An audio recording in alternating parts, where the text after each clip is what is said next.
अस्सलाम वालेकुम viewers, my name is Murtaza. जैसा कि आपको पता है मैं स्मार्ट प्रॉपर्टी से बिलोंग करता हूँ। आज मैं आपको लाहौर स्मार्ट सिटी के हवाले से कुछ अपडेट्स देने जा रहा हूँ।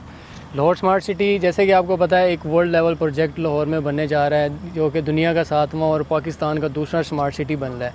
इस वक्त उसकी कामयाबी का अंदाज़ा आप उसकी रीसेल वैल्यू से लगा सकते हैं। जैसे कि उसने प्री लॉन्च रेट लॉन्च किए थे, अब उनके ऊपर प्रॉफिट जा रहा है।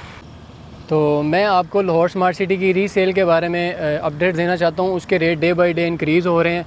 अगर तो आप प्रॉफिट कमाना चाहते हैं, आप अपने पैसे को अच्छी जगह पे लगाना चाहते हैं, तो आप हमारे दिए गए नंबर्स पे कांटेक्ट कर सकते हैं और रीसेल में हम आपको अच्छे रेट्स प्रोवाइड करेंगे और अच्छी सर्विसेज आपको यहाँ पे मिलेंगी। Thank you very much.